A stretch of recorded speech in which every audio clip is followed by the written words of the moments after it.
So configuration terminal interface F0/0, no shutdown. IP address will be 10.0.0.1255.0.0.0. Interface loopback 1. IP address will be 1.1.1.1 255.255.255.255. Done. इसके बाद हम चलते हैं किस पे, R2 पे। यार IP एड्रेस प्री कॉन्फ़िगर तो नहीं है, मैं फालतू में IP एड्रेस दे रहा हूँ। मैं भी वैसे ऑसम तो हुई, देखा मैं ऑसम हूँ, मैंने पहले से IP एड्रेस कॉन्फ़िगर कर रखे हैं। मैं भी ना बिल्कुल क्यूटी पाई हो रखा हूँ आजकल। चलो R1 पे भी मैंने पहले से ही दिया हुआ था, लेकिन स्टिल मैंने फिर से दे दिया। Done by done. 10.1 यहाँ पे, 1.1.1 यहाँ पे, पेमेंट ही नहीं है कोई भी। R2 पे क्या कर रखा है, 10.2 यहाँ पे, इस पे यहाँ पे लूप बैक जो चल रहा है ना, इस लूप बैक को हटा देता हूँ, ठीक है। नो इंटरफेस लूप बैक 1 कर रहा हूं मैं। Done, do right.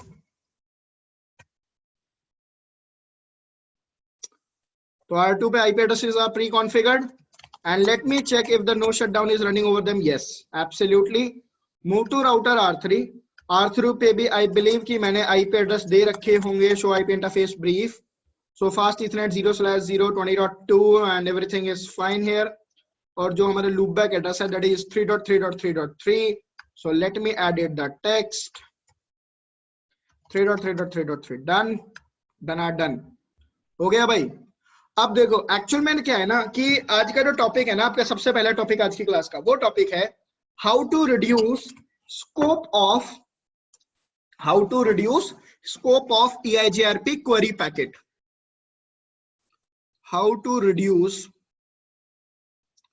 Scope of EIGRP query packet. और आप लोगों का जो वो एक जो आपका जो सेकेंड लैब आप लोग कर रहे थे, तो सेकंड लैब में एक लास्ट का टास्क भी था कि आपका अगर आप कोई इंटरफेस शट डाउन करते हो तो क्वेरी पैकेट जनरेट नहीं होने चाहिए। दीपक ने मेरे से पूछा था वो कैसे करना है, तो मैंने बोला दीपक जब नेक्स्ट क्लास होगी तब मैं आपको समझाऊंगा, ठीक है। बाकी किसी ने वो डाउट मुझसे पूछा ही नहीं, ठीक है। सर मुझे लगा कि उस पे नो शटडाउन ही चलाना है, इसलिए मैंने नहीं पूछा। नो शटडाउन चलाओगे मैम तो क्वेरी पैकेट जनरेट नहीं होगा, ये क्या बात होती है? मतलब मेरे को हिसाब से आप लोगों ने ना प्रैक्टिकल ढंग से नहीं करे होंगे, फिर तो मुझे ऐसा लग रहा है। सर नहीं किया है, नो शटडाउन चलाएंगे तो वो जो लिंक है वो तो डाउन चली जाएगी ना, फिर कैसे जनरेट होगा? मतलब मैंने तो यही लॉजिक लगाया था।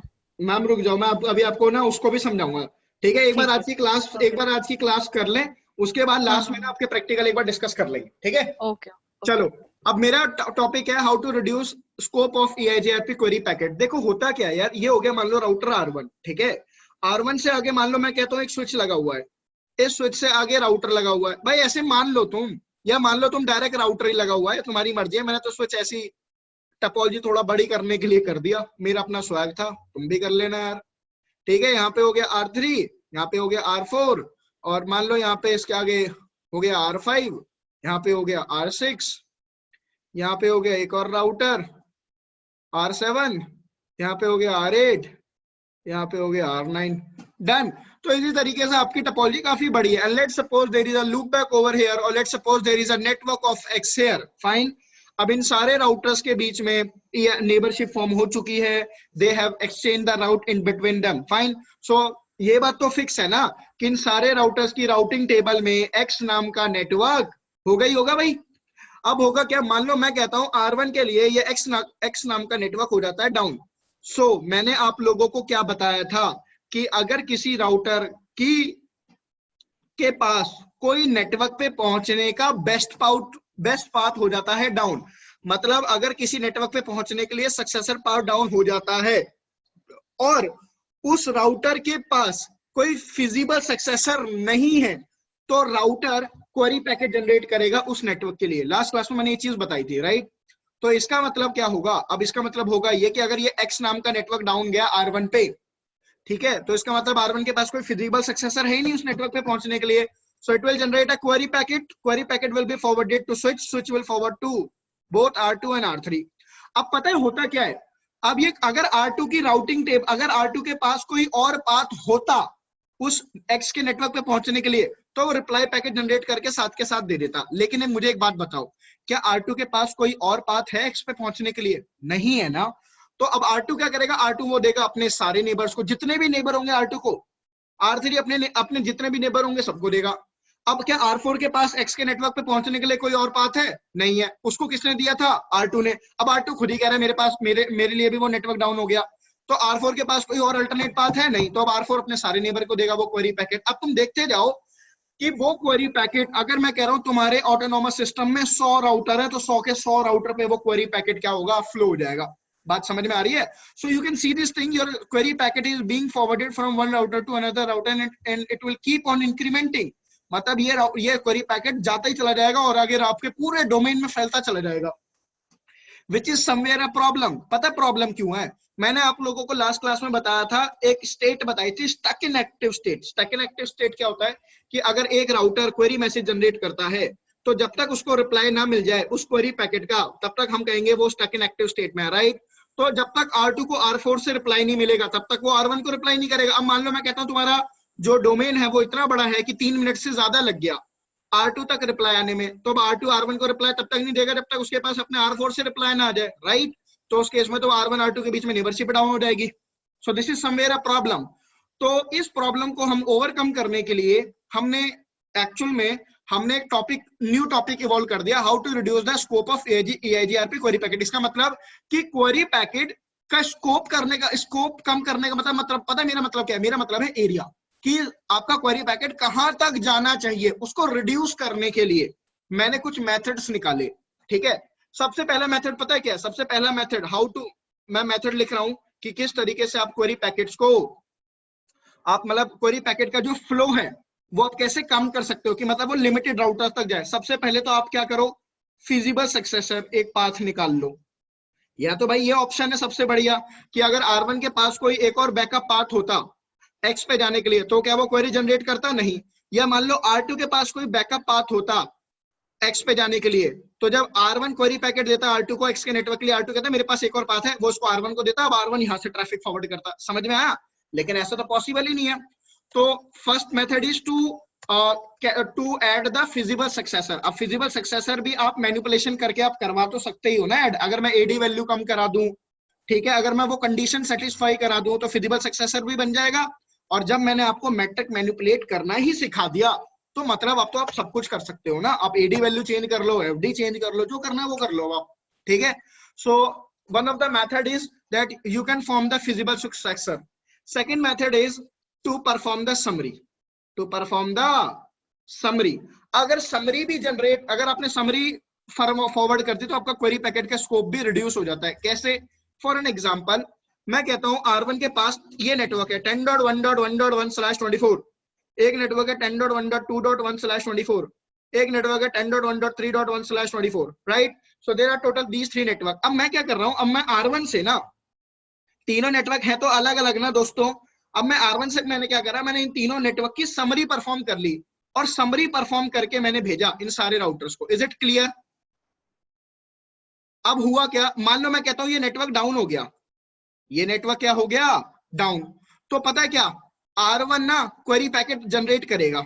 R1 क्या करेगा, क्वेरी पैकेट जनरेट, क्योंकि उसके पास एक नेटवर्क डाउन हो गया और उस नेटवर्क पे पहुंचने के लिए उसके पास बेस्ट पाथ है नहीं है, तो it will give query packet to R2। अब पता है R2 के बाद जब ये क्वेरी पैकेट आएगा, तो उसमें पता है क्वेरी पैकेट में क्या इन्फॉर्मेशन होगी, कि मुझे 10.1.1 ये तो नेटवर्क आईडी होगी, मेरे को इस नेटवर्क पे पहुंचने के लिए क्या आपके पास कोई अल्टरनेट पाथ है, R2 से पूछ रहा है क्वेरी पैकेट में। अब पता है R2 क्या कहेगा, R2 कहेगा मेरी राउटिंग टेबल में एक पाथ पड़ा हुआ है 10.0. अब बताओ इसका क्या, अब एक बात बताना, इन तीनों का अगर मैं समराइजेशन करूंगा, मैनुअल समराइजेशन, तो क्या होगा 10.0.0.0/22, यही तो आएगा मैनुअल समराइजेशन का रिजल्ट। तुम कैलकुलेट कर लेना, रिजल्ट यही आएगा। ठीक है, या तो यही आएगा आपका मैनुअल समराइजेशन का result. Sorry, 10.1.0.0/22 will be the result of manual summarisation of these 3 network. अब पता है R2 क्या कहेगा, R2 कहेगा मेरी राउटिंग टेबल में एक नेटवर्क है तो सही, लेकिन वो एक समराइज नेटवर्क है। तो अगर समराइज नेटवर्क है तो राउटर कहेगा, और देखो R2 क्या कहेगा, मेरे पास राउटिंग टेबल में एक समराइज नेटवर्क है और मेरे से इंफॉर्मेशन पूछी जा रही है एक एग्जैक्ट नेटवर्क की, मानते हो ना, ये है तो समराइज इसी का ना। तो आपका R2 क्या कहेगा, मैं क्वेरी पैकेट आगे फॉरवर्ड करूंगा ही नहीं। क्यों? क्योंकि अगर R2 के पास एग्जैक्ट यही नेटवर्क उसकी राउटिंग टेबल में होता और तब R1 बोलता कि भाई मेरे को ये नेटवर्क की इंफॉर्मेशन मेरे पास नहीं है, मेरा बेस्ट पार्ट डाउन हो गया, क्या तुम्हारे पास है? तो R2 आगे R4 को क्वेरी पैकेट भेजता, लेकिन अब R2 क्या कहेगा, भाई मेरे पास तो समराइज राउट है। तो समराइज राउट में अकेला एक नेटवर्क थोड़ी होता है, समराइज राउट में मल्टीपल नेटवर्क होते हैं, है ना। तो अब R2 को थोड़ी पता है कि वो बात 10.1.1 की हो रही है, 10.1.2 की, 10.1.3 की। तो इस वजह से R2 R4 को क्वेरी पैकेट भेजेगा ही नहीं। तो these are the two method जिनकी वजह से आप जो स्कोप है EIGRP क्वेरी पैकेट का, वो आप रिड्यूस कर सकते हो। क्या किसी को यहां तक कोई डाउट है? नहीं सर अभी तक। पक्का? हाँ जी सर। ठीक है।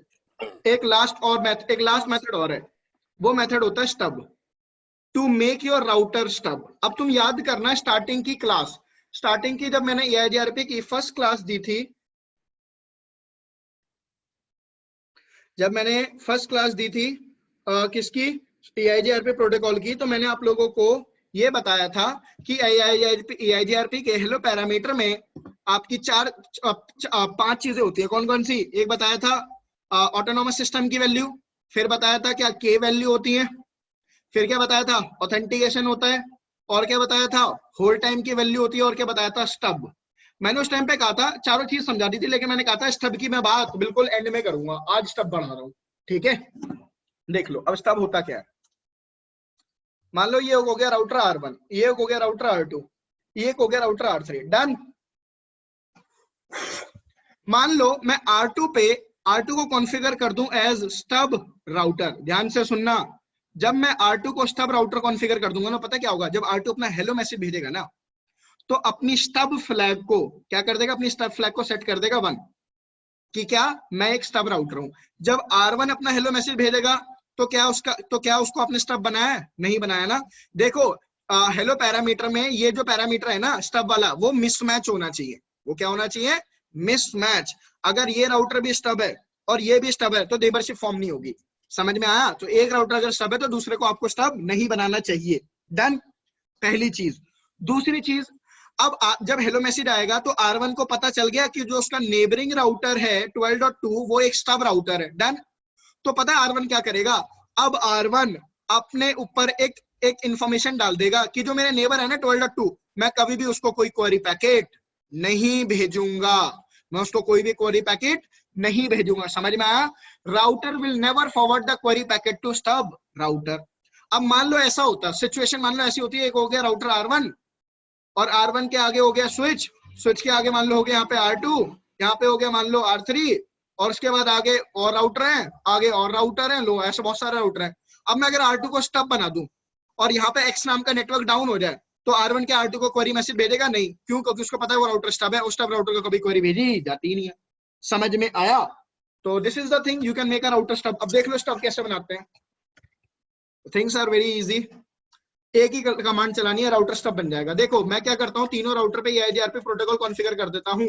राउटर EIGRP 100 और नेटवर्क कॉन्फ़िगर कर देता हूँ 0.0.0.0। डन। नहीं यार ये नहीं यूज करता मैं अभी मैं ये यूज नहीं करता, मैं यूज करता हूँ नेटवर्क 1.1.1.1, नेटवर्क 10.0.0.0। डन। अब मैं R2 पे आके यही कमांड ना कॉपी पेस्ट मार दूंगा, डू शो हिस्ट्री। अरे यार कॉपी पेस्ट भी नहीं चलेगी, दो कमांड तो अलग अलग है, नेटवर्क अलग अलग है, वरना कॉपी पेस्ट लगवा देता। Router EIGRP 100, network 10.0.0.0, network 20.0.0.0। Done. भाई मेरे को नोट असेंबली कमांड चलाने की जरूरत तो है नहीं, you know the reason why, because I am awesome, इसलिए। Router EIGRP 100, network 20, network 2222। ठीक है भाई, सारी EIGRP प्रोटोकॉल चला दिए। अब ध्यान से देखते जाना सारी चीजें। एक बार बताओ, तीनों राउटर के बीच में नेबरशिप फॉर्म है? पहले एक बार चेक करो कि R1 के पास सारे नेटवर्क आ रहे हैं। Do show IP protocol, sorry route. देख लो भाई 10 का नेटवर्क आ रहा है, 3 का नहीं आया ना अभी तक। क्यों नहीं आया? 222 किया, 333 थोड़ी करा। क्या सोना? जो R3 पे जो नेटवर्क एडवर्टाइज करा है वो 222 किया, 333 थोड़ी करा था। देखा, तुम्हें उस टाइम पे बताना चाहिए था ना सोना। अब सही है? देखा, मैं हमेशा ही कहता हूं, अगर दीपक ना हो ना मेरे बैच में, मेरा बैच अधूरा है। अब सही है? अब R2 पे आके वेरीफाई कर लो। ओ मेरे सपनों के सौदागर। हाँ भाई ये भी हो गया। अब आ जाओ आप लोग R3 पे, ठीक है। Just check on R3। R3 पे देख लो सारे नेटवर्क आ रहे हैं भाई, सारे राउटर पे सारे नेटवर्क आ रहे हैं। डन। अब मैं R2 को स्टब कॉन्फ़िगर करता हूँ, ध्यान से देखना। So how you can configure an router as a stub. So router EIGRP 100, then command चलाओ EIGRP स्टब। दैट्स इट भाई, ये राउटर स्टब बन गया। देखो नेबरशिप डाउन गई और नेबरशिप फिर से अप आ गई, तो इसका मतलब to form the neighbourship the stub parameter must not match. ठीक है भाई, देखो पैरामीटर मिसमैच ही हो रहा है ना, तभी तो नेबरशिप बनी है। अब तुम्हें एक चीज दिखाता हूँ कमाल की, दिखाऊं। R1 पे आओ। अगर मैं R1 पे कमांड चलाता हूँ ना, do show IP EIGRP neighbour, ठीक है, नेबरशिप बन गई। अब मैं कमांड और दिखाता हूँ, do show IP EIGRP interfaces. एक सेकंड रुको, कहाँ पे दिखाएगा वो इंफॉर्मेशन यार, रुकना जरा। लिखा आ जाता है यहाँ पे, मुझे याद नहीं आ रहा कहाँ लिखा आता है, लेकिन लिखा आ जाता है suppressing updates for the neighbouring router, लिखा आ जाता है यहाँ पे suppressing query packets. Do show IP EIGRP interface detail.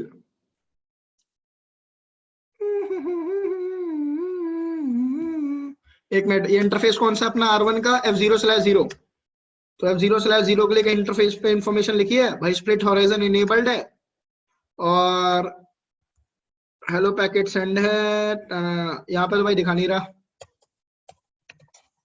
Do show IP EIGRP neighbour, neighbour में इंफॉर्मेशन आ जाती है वैसे तो यार, पता नहीं क्यों नहीं दिखा रहा। रुकना जरा, R2 पे चल के देखूं। To show IP protocol. अब R2 पे अगर मैं देखूं तो ये प्रोटोकॉल यहाँ पे स्टब दिखा रहा है, कहीं पे लिखा हुआ कि भाई स्टब बना पड़ा ये डिफॉल्ट नेटवर्क्स। रुको जरा, R1 पे देखें एक बार। डू शो IP प्रोटोकॉल,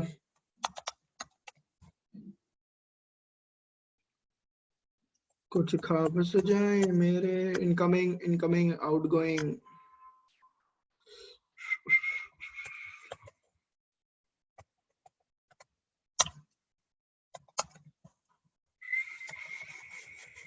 एक सेकंड रुको, देख लेते हैं यार कोई कमांड मेरे से मिस हो रही हो। Show IP EIGRP question mark लगाओ, अकाउंटिंग इवेंट्स इंटरफेसेस नेबर्स। रुकना, नेबर के बाद ऑप्शन है मेरे पास, ऑप्शन तो है भाई फास्ट इथरनेट 0/0, लिख के देखो जरा। नहीं,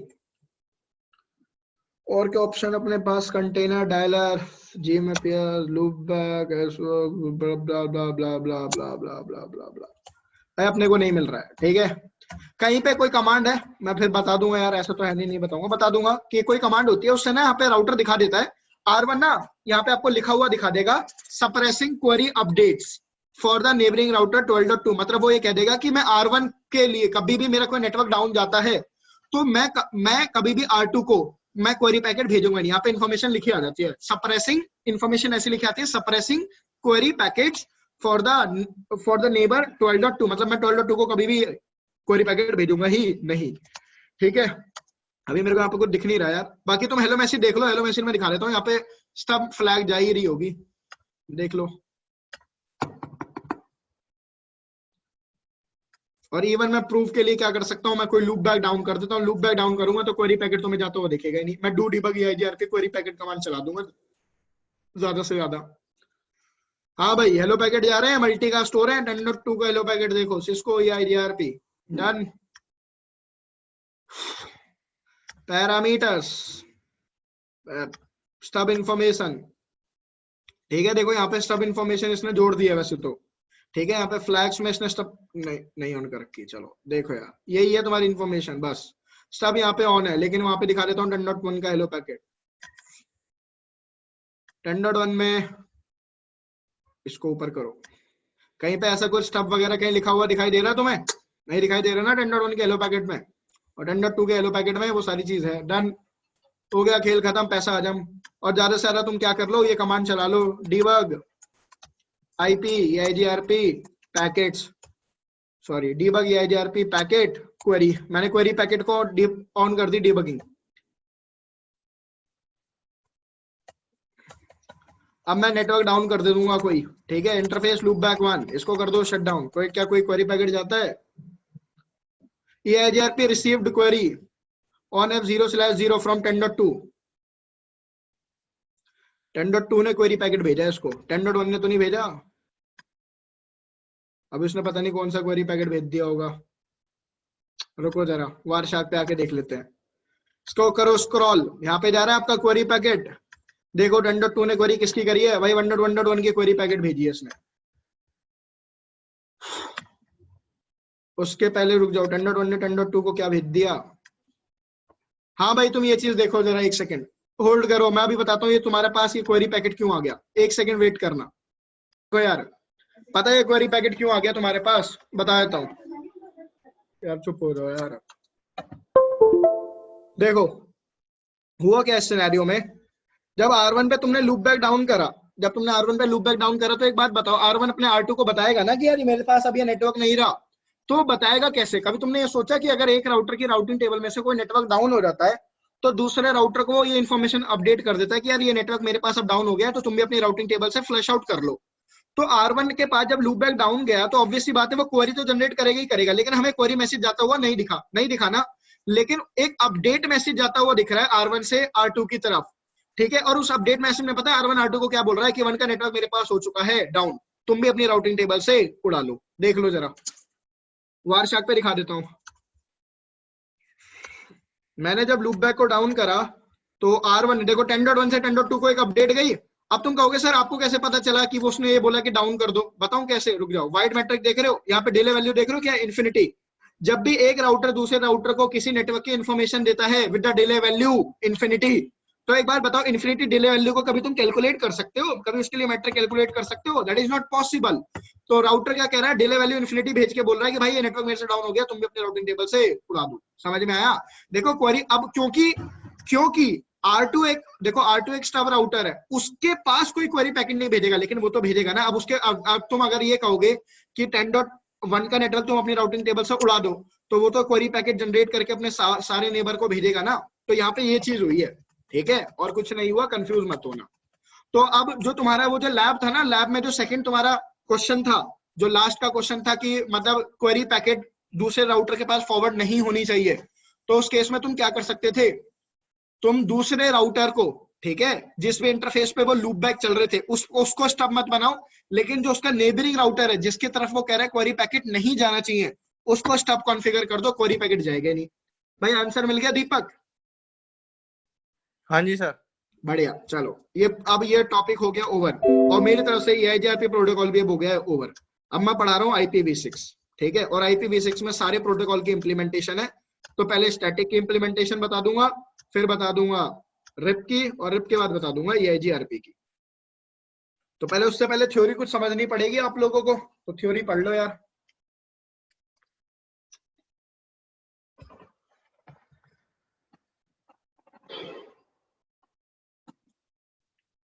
देखो IPv6 भाई ये तो सबको पता है ना, IPv4 जो था हमारा IPv4 एक 32 बिट का था, ठीक है। तो टोटल नंबर ऑफ IPv4 हमारे पास कितने थे? Total number of IPv4 we were having is 2 raised to the power 32। 2 raised to the power 32 पता है कितना होता है? Which is somewhere around 4.6 billion, ठीक है। और अगर मैं बात करता हूं IPv6 की, तो IPv6 हमारा होता है 128 बिट का। CCNA में आप सभी लोगों ने IPv6 तो पढ़ा ही होगा, ठीक है। तो मैं तो ये एक्सपेक्ट करके चलूंगा कि थोड़ा बहुत तो आपको पता ही है IPv6 के बारे में। तो देखो 128 बिट का हो गया आपका IPv6, तो total number of possible IPv6 कितने हो गए? That is 2 raised to the power 128, ठीक है, विच इज समवेयर अराउंड कितने टाइम्स हो गया भाई? 4 टाइम्स हो गया ना समवेयर इसके। तो देख लो इतने नंबर ऑफ पॉसिबल हमारे पास IPv6 है। अगर आप लोगों को एक एग्जैक्ट फिगर देखनी है तो मैं एग्जैक्ट फिगर भी दिखा देता हूं, लो देख लो।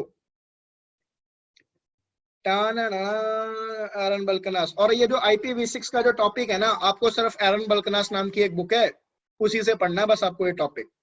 सेक्शन 8 चलो सेक्शन 8 पे चलते हैं और मैं इसी बुक से पढ़ाऊंगा आपको IPv6। क्यों? क्योंकि यार IPv6 में बहुत सारे ऐसे टर्म्स हैं जो मुझे भी नहीं, मतलब मेरे को दिमाग में बैठते नहीं है हर वक्त, ठीक है।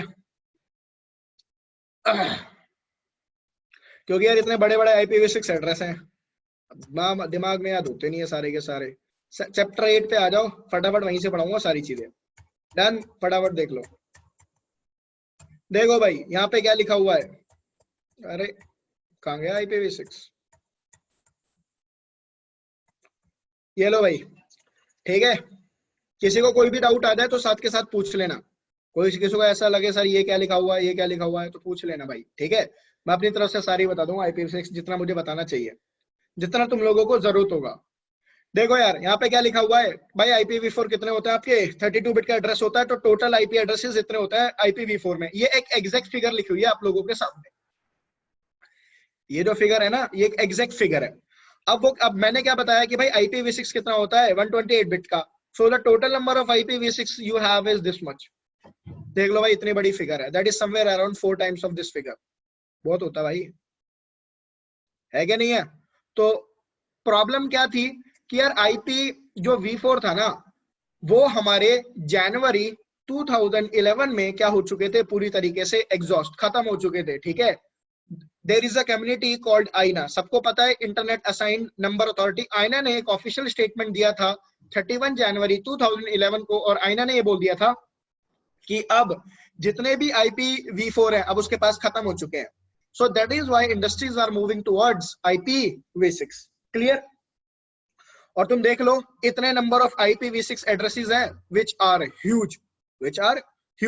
हम रफली पता है ऐसे बोल देते हैं 3.7 इंटू 10 टू की पावर, सॉरी इसको ना ऐसे नहीं बोलते, इसकी एक फिगर है मेरे पास 3.6 इंटू 10 टू की पावर 36, ऐसे करके बोल देते हैं कि इतना हमारे पास नंबर ऑफ IPv6 है। ये एक रफली फिगर बता रहा हूं मैं, ठीक है। नीचे आ जाओ जरा, इसके भी बाद में बात करेंगे। देखो ये तो हो गई बहुत सिंपल सी चीज। अब एक बार बताओ हम IPv4 को कैसे रिप्रेजेंट करते हैं। हम IPv4 को रिप्रेजेंट करते हैं इन द डेसिमल फॉर्मेट।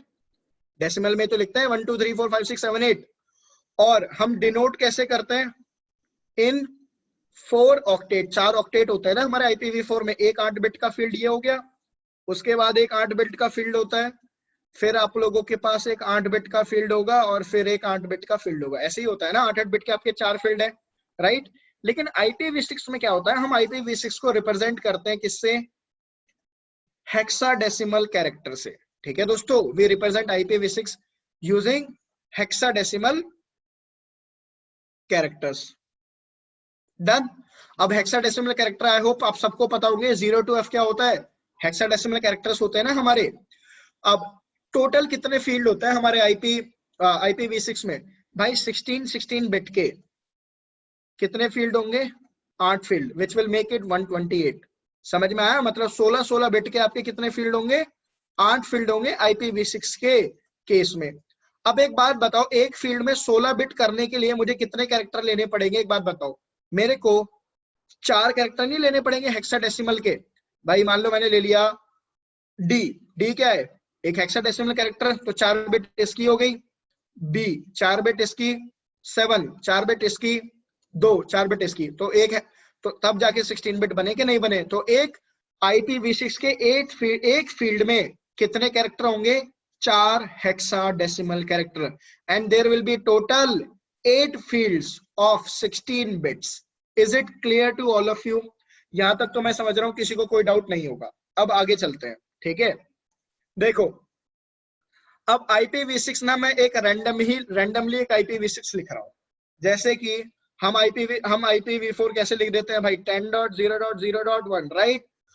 हम IPv4 में जो एक फील्ड होता है, हम उसको किससे सेपरेट करते हैं, डॉट से, है ना। ये डॉट ही तो है आपके। लेकिन IPv6 के केस में क्या होता है, हम IPv6 के केस में हमारे एक फील्ड है कितने बिट का, 16 बिट का। तो 16 बिट के फील्ड को हम ना सेपरेट करते हैं यूजिंग कॉलन।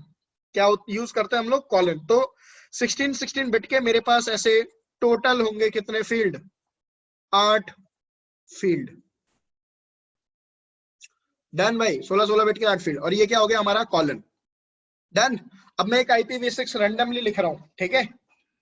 तो AB3:2:8123:2:4:6:5:4:3:9A6E कितने फील्ड हो गए भाई? 6 फील्ड हो गए। 70AB:AB0C।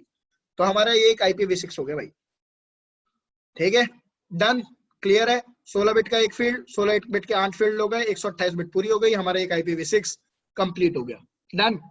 अब बात ये आती है कि सर इतना बड़ा IPv6 एड्रेस है, इतना बड़ा IPv6 मैं याद कैसे रखूंगा?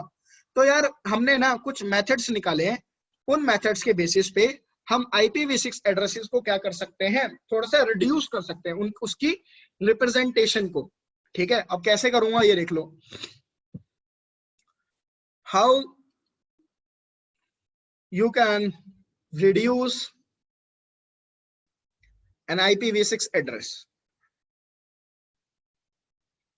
देखो एक IPv6 एड्रेस रैंडमली लिखता हूं, 2000:000:0:0:0:0:0:0:0:1B:001A0, ठीक है। मैंने रैंडमली लिख लिया एक IPv6 एड्रेस। अब देखो सबसे पहला रूल क्या होता है IPv6 को रिड्यूस करने में, कि leading 0 in any field can be omitted. मतलब किसी भी फील्ड में अगर स्टार्टिंग में 0 आ रही है तो आप रिड्यूस कर सकते हो। जैसे यहां पे स्टार्टिंग में 2 0 है, यहाँ पे स्टार्टिंग में एक 0 है। So now I can represent this IPv6 address like this, 20:0:0:0:1B:0:0:0:0:0:0:0:0। यार मैंने यहाँ पे कितने फील्ड लिखे हैं, 7 ही तो फील्ड लिखे हैं, तुम लोग बताते भी नहीं हो यार, तुम लोग बोलते भी नहीं हो कुछ भी, बस देखते रहते हो यार। 0:0:0:0.01A0 ये था, .0:0:0:0.1A0। मैंने स्टार्ट ये वाली लीडिंग जीरोस को ओमिट कर दिया ना मैंने। अब दूसरा रूल क्या कहता है, क्या मैं इससे ज्यादा छोटा कर सकता हूँ? हाँ भाई मैं इससे ज्यादा भी छोटा कर सकता हूँ। कैसे? देखो, if a field has all character as 0, then represent it as single 0। मतलब अगर एक फील्ड में सारे के सारे 0 हैं तो आप उसको सिंगल 0 से रिप्रेजेंट कर सकते हो। तो भाई यहाँ पे सारे 0 हैं, यहाँ पे क्या है, सारे 0, तो सिंगल 0 से रिप्रेजेंट करूंगा। देख लो, 20:0:2:0:0:1B:0:0, sorry it will be 0:0:0:1A0। Done भाई। अब क्या इससे ज्यादा भी छोटा कर सकते हैं? कर लो यार, कर लो।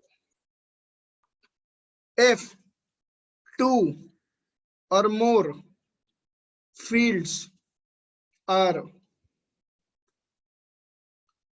consecutive 0, अब अगर 2 या 2 से ज्यादा फील्ड लगातार 0 हैं, then those fields can be represented with single 0। तो वो फील्ड हम सिंगल 0, सॉरी फिर से गलत लिख दिया, आज कहां ध्यान है मेरा। That field can be represented with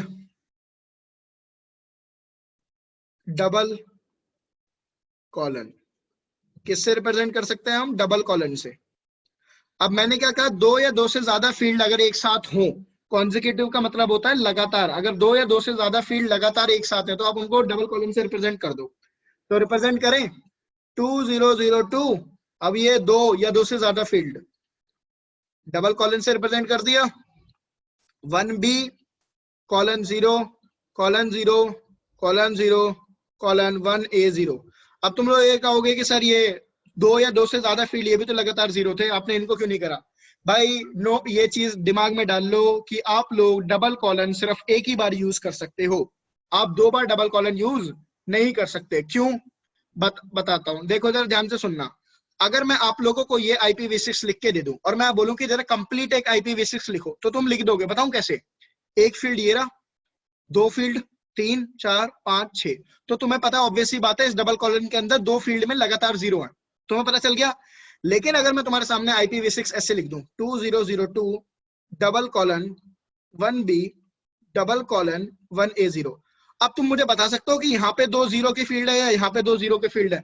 अगर तुमने यहाँ पे 3 0 की फील्ड लगा दी है मान लो, ठीक है, और फिर यहाँ पे लिखा 1B और फिर तुमने यहाँ पे 2 0 की फील्ड लगा दी है, तो एक बात बताना, ये IPv6 तुमने बदल नहीं दिया? बदल दिया ना? That's it, that is what I am trying to say. ठीक है, तो हमेशा एक IPv6 में, हमेशा IP एड्रेस में हमेशा एक ही बार डबल कॉलन यूज होता है, 2 बार डबल कॉलन यूज नहीं होते हैं। क्या किसी को यहाँ तक कोई डाउट है? नो नहीं सर। सर। ओके, अरुण आपको कोई डाउट भाई?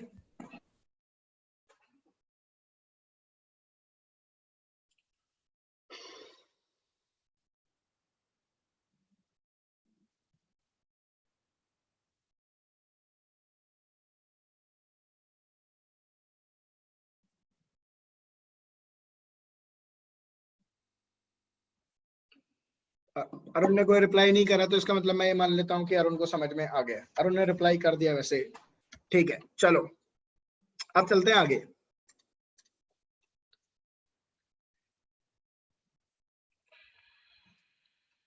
अब यार एक बात बताओ, तुम लोगों ने IPv4 हेडर पढ़ा हुआ है ना?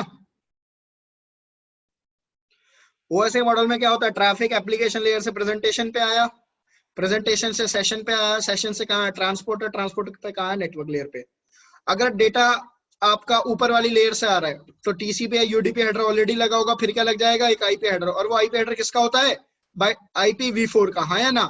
लेकिन अब तुम क्या यूज कर रहे हो? IPv6, तो हेडर किसका लगेगा भाई? हेडर लगेगा IPv6 का। डन। तो जब IPv6 का हेडर लगेगा तो तुम्हें IPv6 के हेडर के अंदर की जो इन्फॉर्मेशन होती है वो भी तो तुम्हें पता होनी चाहिए ना। तो चलो IPv6 हेडर की इन्फॉर्मेशन देखे क्या होती है। मैं IPv6 हेडर को या तो मैं बना देता हूँ या मैं IPv6 हेडर को गूगल पे जाके कहीं पे दिखा देता हूँ। ठीक है, बताओ क्या करूं?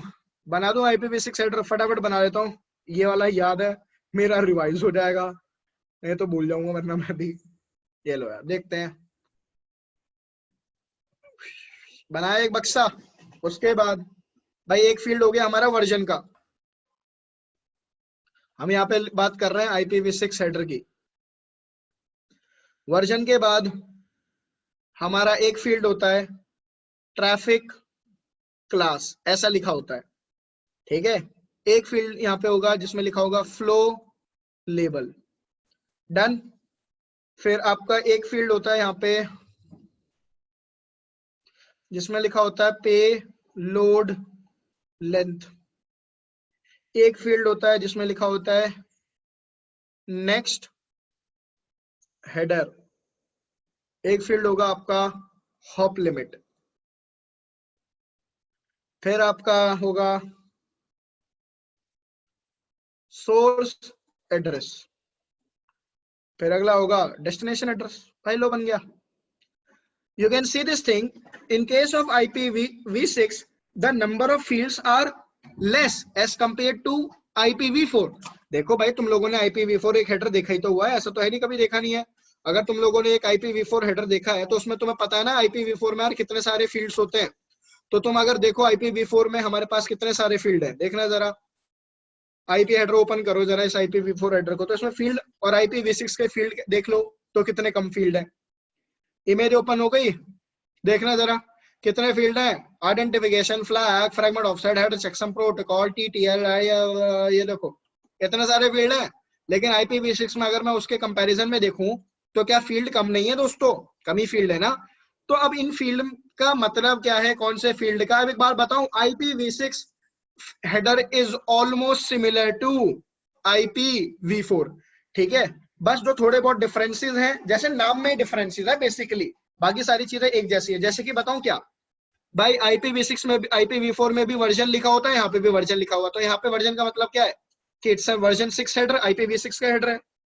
ट्रैफिक क्लास का मतलब क्या है, जो भाई ये एक 8 बिट का फील्ड है। अब याद है IPv4 में पढ़ाया था क्वालिटी ऑफ सर्विस वाला फील्ड, डिफरेंशिएटेड सर्विस फील्ड, तो भाई इसका मतलब यही तो हुआ, टॉस वाला फील्ड हो गया ये आपका, क्वालिटी ऑफ सर्विस वाला फील्ड हो गया जो आपका IPv4 में था। अब यहाँ पे फ्लो लेवल जो है ना, वो पता है फ्लो लेवल किसका काम कर रहा है, आइडेंटिफिकेशन का। जो आपका IPv4 में आइडेंटिफिकेशन वाला फील्ड काम करता है, वहां पे फ्लो लेवल काम करता है। पेलोड लेंथ क्या होती है तुम्हें पता है ना, IPv6 में एक चीज होती है टोटल लेंथ, इसी तरीके से यहाँ पे क्या हो गई ये टोटल लेंथ। फिर नेक्स्ट हेडर पता है किसका काम करता है, प्रोटोकॉल का। प्रोटोकॉल से मतलब कि पता चलता है कि ये ट्रैफिक मुझे ऊपर वाली लेयर को देना है या नहीं, ये तो होता था प्रोटोकॉल का मतलब। IPv4 में यहाँ पे वही काम कर रहा है। नेक्स्ट हेडर का मतलब है क्या TCP हेडर या UDP हेडर लगा या नहीं लगा, अगर नहीं लगा होगा तो ट्रैफिक नेटवर्क लेयर पे ही वाइंड अप हो जाएगा। हॉप लिमिट का क्या है, हॉप लिमिट यहाँ पे काम कर रही है TTL वैल्यू का, तो तुम देख लो। और यहाँ पे क्या हो गया, सोर्स IP एड्रेस, ये क्या हो गया भाई डेस्टिनेशन IP एड्रेस, IPv6, याद रखना किसकी बात कर रहा हूँ मैं, IPv6 की। लो भाई IPv4 हेडर भी मैंने पढ़ा दिया। अब तुम्हें बस IPv4 हेडर पता होना चाहिए, IPv6 फील्ड के बस नाम पता होना चाहिए, काम भी बिल्कुल वैसे ही कर रहे हैं लोग, ठीक है, दैट्स इट। अब ये हो गया, आ जाओ यार। अच्छा ना तुम लोग एक चीज और याद दिला देना मेरे को, अभी अभी एक चीज याद आई है, मैं तुम लोगों को बड़ा वो पढ़ाना भूल गया। मैंने आप लोगों को EIGRP की सारी चीज पढ़ाई है, लेकिन एक चीज मैं पढ़ाना भूल गया हूँ। अब मैं वो पता है आपको कब पढ़ाऊंगा, जब मैं EIGRP पे IPv6 पे EIGRP कैसे इंप्लीमेंट करता है, जब वो टॉपिक खत्म कर दूंगा ना, फिर मैं वो टॉपिक पढ़ाऊंगा। और इस टॉपिक का नाम है नेम्ड मोड EIGRP। कि EIGRP प्रोटोकॉल आपका पता क्या, EIGRP प्रोटोकॉल के दो मोड होते हैं, एक होता है क्लासिक मोड EIGRP, एक होता है नेम्ड मोड EIGRP। आप लोगों ने शायद सुना भी होगा, ठीक है। अभी तक हमने जितनी भी चीजें पढ़ी ना, वो क्लासिक मोड EIGRP की पढ़ी है। जैसे हम EIGRP में देते हैं ना, EIGRP ऑटोनोमस नंबर 100, 200 है ना, 700, ये सारा का सारा क्लासिक मोड में है। लेकिन EIGRP नेम्ड मोड में पता है हम कैसे चलाते हैं EIGRP आगे मैं दे दूंगा नाम दे दिया मैंने बसंती। तो EIGRP नेम्ड मोड क्यों आया था, EIGRP नेम्ड मोड क्यों आया था और कैसे कॉन्फ़िगर करता है, ये चीज मैंने आपको बताई नहीं है, मैं बताना भूल गया हूँ। तो आप लोगों की रिस्पॉन्सिबिलिटी है कि जैसे ही IPv6 खत्म होगा तो प्लीज मुझे रिमाइंड करा देना, ताकि मैं आप लोगों को बता दूं, वरना ये आपका छूट गया, अगर मेरे दिमाग से स्किप हो गया तो। अभी याद आ गया तो मैंने बता दिया, ठीक है। चलो आगे चले हम लोग। तो देखो यार, अब बात ये करते हैं कि क्या कहते हैं कि IPv6 में कम्युनिकेशन होता कैसे है। देखो पहली चीज तो ये, there is no subnet mask in IPv6। IPv6 में कोई सबनेट मास्क होता ही नहीं है। तो अब तुम ये कहोगे सर फिर यहाँ पे होस्ट और नेटवर्क का कैसे पता चलेगा। हम यहाँ पे क्या करते हैं, instead in case of IPv6 we use prefix length. हम क्या यूज करते हैं, प्रीफिक्स लेंथ, ठीक है। कैसे, देखो मेरी बात समझना, अगर मैं लिखता हूं 10.0.0.0 स्लैश, और मैं इसका सबनेट मास्क लिखूंगा ये, तो तुम्हें समझ में और मैं इसकी जगह में क्या लिख सकता हूं, इसे 10.0.0.0/8। अब इसको क्या बोलते हैं, इसको प्रीफिक्स लेंथ ही तो बोलते हैं ना दोस्तों, इसको क्या बोलते हैं, प्रीफिक्स। और इस पूरे को क्या बोलते हैं, प्रीफिक्स नोटेशन, है ना। तो IPv6 में क्या होता है, there is no subnet mask, you use prefix length to define your network part and host part. अगर मान लो मैं IPv6 लिखता हूं, ठीक है, कोई रैंडमली, ध्यान से सुन लेना ये चीजें, मैं IPv4 के कॉन्ट्रडिक्शन में ही इसलिए पढ़ा रहा हूं ताकि चीजें जल्दी समझ में आ जाए। एक सेकंड रुको, मेरा सिस्टम थोड़ा सा हैंग कर रहा है।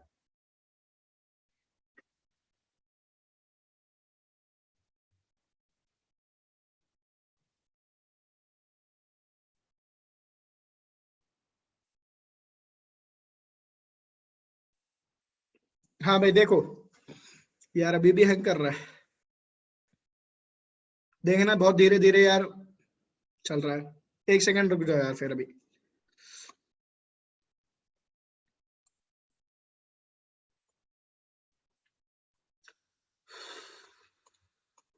अच्छा एक बात बताओ, अगर मैं IPv4 की बात करता हूं और मैं तुम्हारे सामने IP एड्रेस ऐसे लिख देता हूं,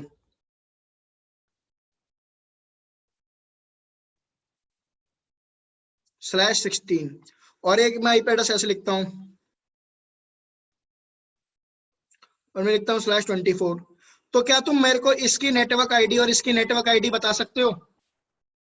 माइक ऑन करो और मेरे को जरा बताओ नेटवर्क आईडी क्या क्या होगी। नलिनी मैम, दीपक, आप दोनों ही ऑनलाइन हो, बताओ जरा इसकी नेटवर्क आईडी क्या होगी। इस वाले की नेटवर्क आईडी बताओ। 10.0.0.0 आगे /8। 8। अबे ऑटो समराइजेशन थोड़ी कर रहे हो। अच्छा हाँ 16 हो गया।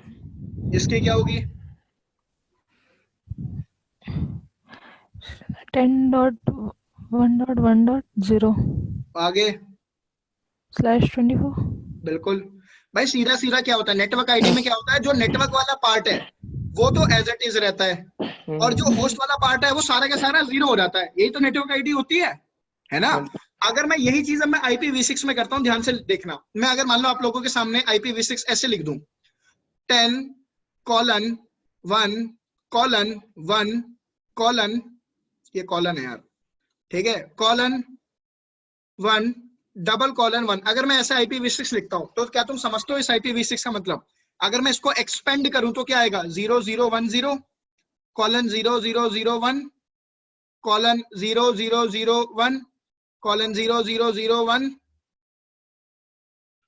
:0001 देखते रहो तुम सारी चीजें। अगला :0001। एक सेकेंड, नहीं यार, 0.0.0.0 था सर। हाँ, ज्यादा हो गया। मैं भी ना ज्यादा बह रहा हूँ भावनाओं में। 3 ही फील्ड आने थे 0 के, तो 1 के 3 फील्ड आ गए। अब उसके बाद फिर 4 0 के फील्ड अब चालू हो जाएंगे ना।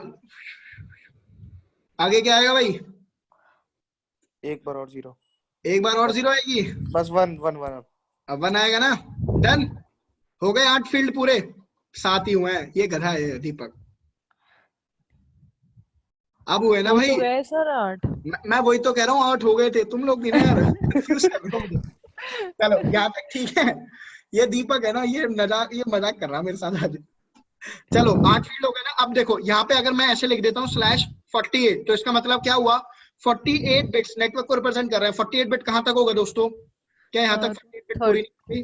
तो मतलब ये पार्ट रिप्रेजेंट कर रहा है नेटवर्क को, और ये क्या हो गई? एक ये सारा पार्ट किसको रिप्रेजेंट कर रहा है? होस्ट को, है ना। अब ये एक IP हो गई। क्यों?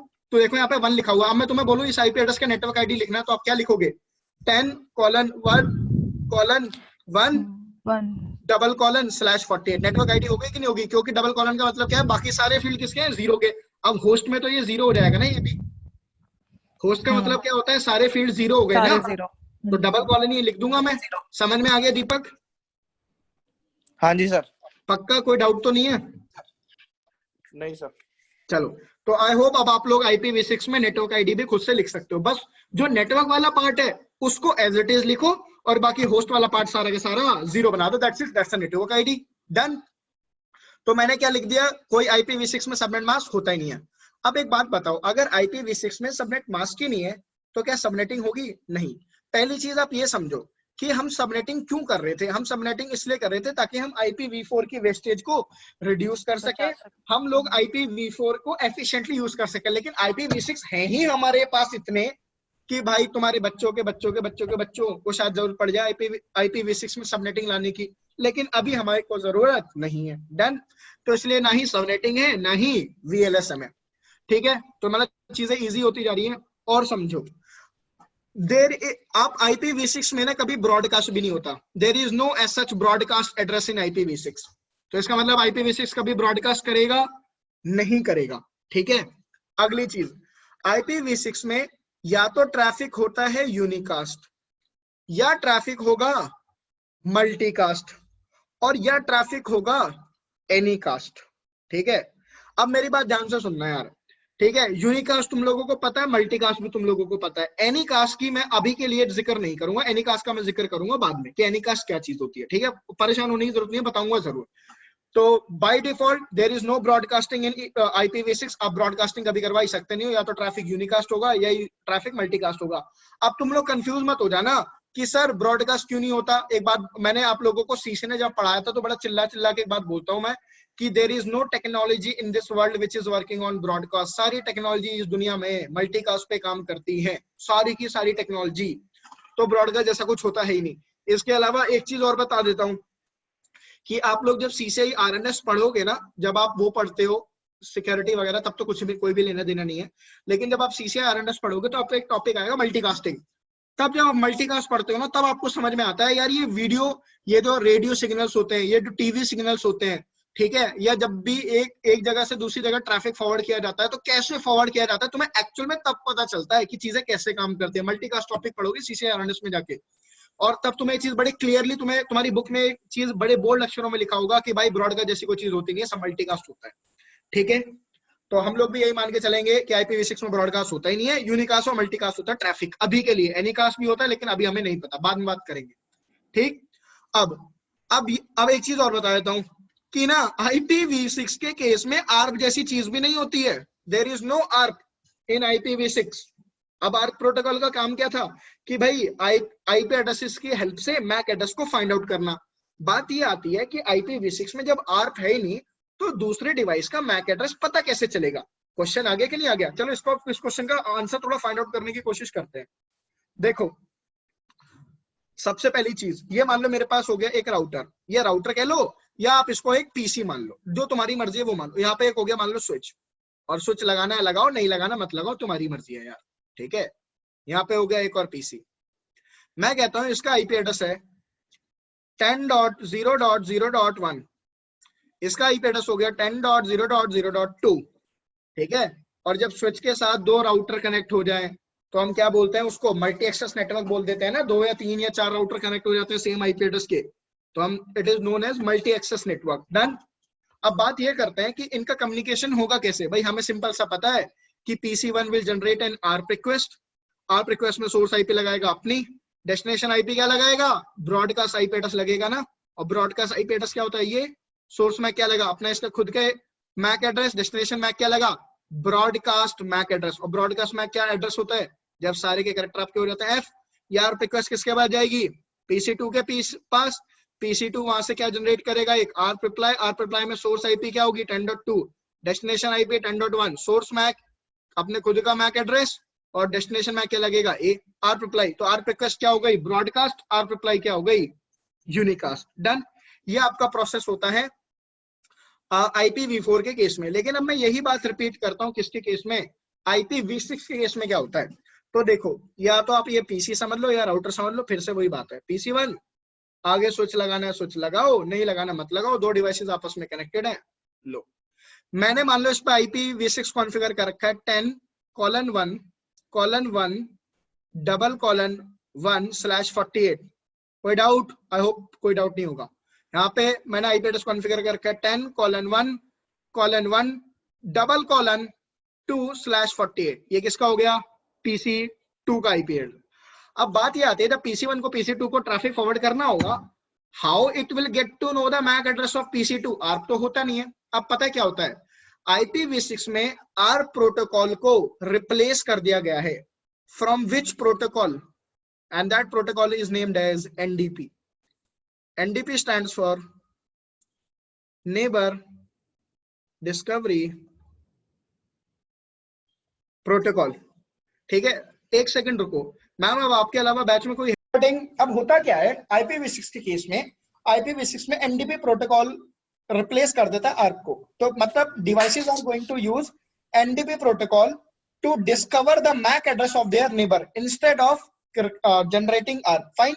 अब होता क्या है, जैसे ही किसी भी डिवाइस को दूसरे डिवाइस को ट्रैफिक फॉरवर्ड करना होता है तो वो कौन से प्रोटोकॉल का यूज करेगा? NDP का। अब NDP में क्या होता है, जिस भी डिवाइस को दूसरे डिवाइस का मैक एड्रेस जानना होता है ना, तो सबसे पहले पता है क्या मैसेज भेजता है उसको? उस मैसेज को हम टेक्निकली बोलते हैं नेबर डिस्कवरी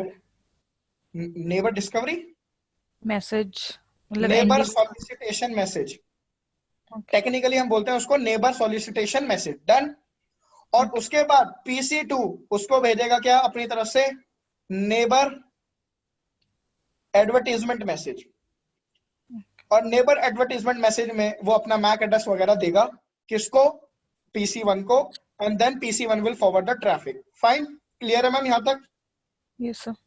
ठीक है, अब आगे अभी हम NDP की ही आगे बात करेंगे।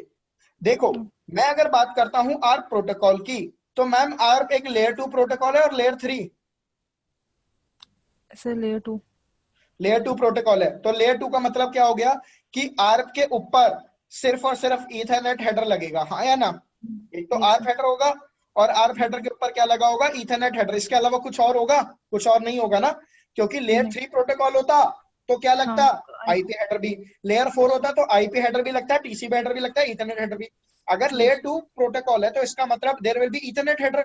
तो इसका मतलब क्या है? आर्प का जो हेडर होगा उस, अब मैंने आप लोगों को आर्प प्रोटोकॉल पढ़ा हुआ है, तो आर्प प्रोटोकॉल के अंदर क्या क्या इन्फॉर्मेशन होती है भाई? Source IP, destination IP, source MAC, destination MAC, जिसके लिए आर्प रिक्वेस्ट जनरेट हुई है। उसके बाद ऑप कोड होता है ना, ऑप कोड से पता चलता है ये आर्प रिक्वेस्ट या रिप्लाई। फिर साथ के साथ क्या लगा होगा? Ethernet header. अब ईथरनेट हेडर में क्या लिखा होगा कि सोर्स मैक कौन सा है और डेस्टिनेशन मैक कौन सा है, राइट? यही तो चीजें होती है। लेकिन मैं अगर एनडीपी प्रोटोकॉल की बात करता हूं ना, तो एनडीपी एक आपका लेयर 3 प्रोटोकॉल है। तो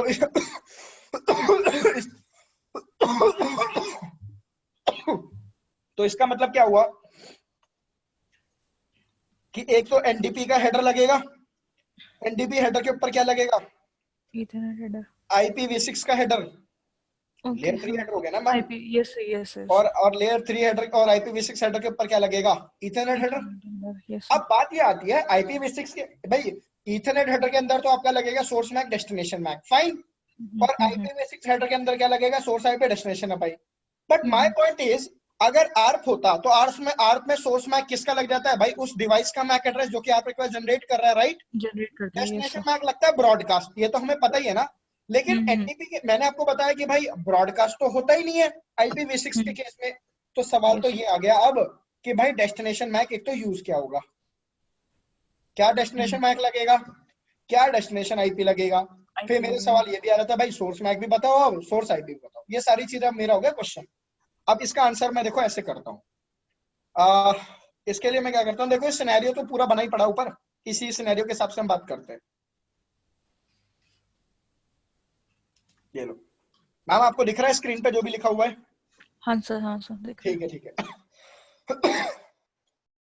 देखो होगा ये कि जब PC1 PC2 को, देखो होता क्या है बेसिकली ना, जैसे आर्प प्रोटोकॉल है, आर्प का एक अपना पैकेट टाइप है ना?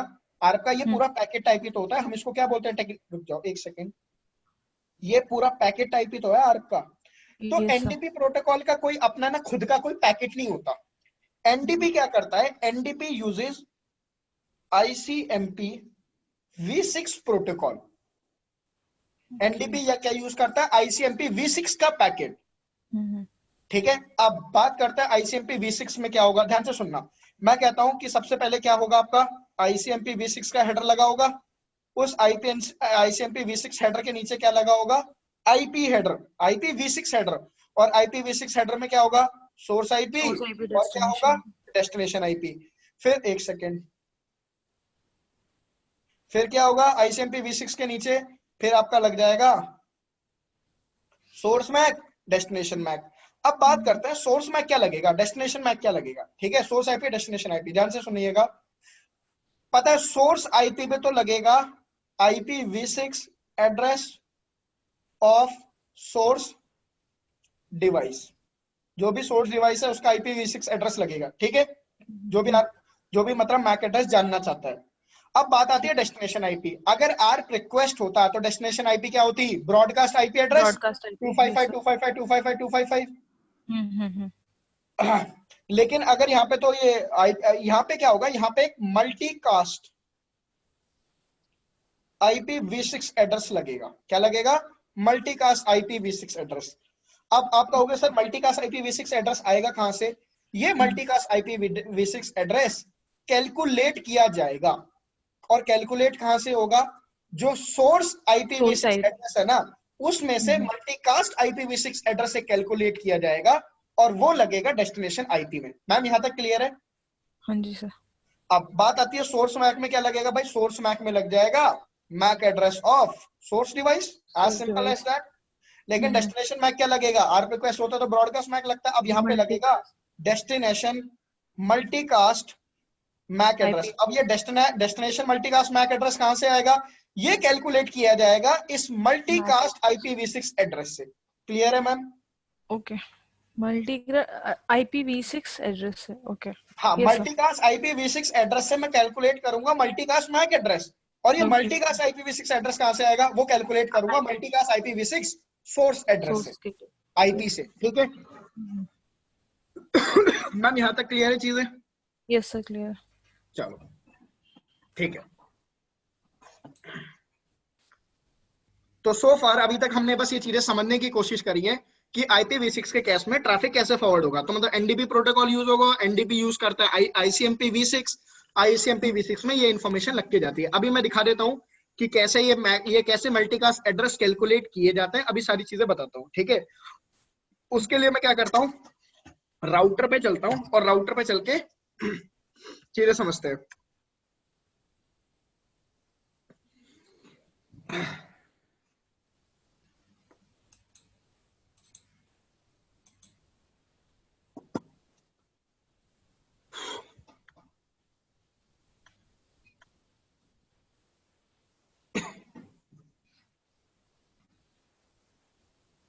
ये हो गया R1, ये हो गया R2, दोनों के बीच में वार्षिक ओपन कर लेंगे।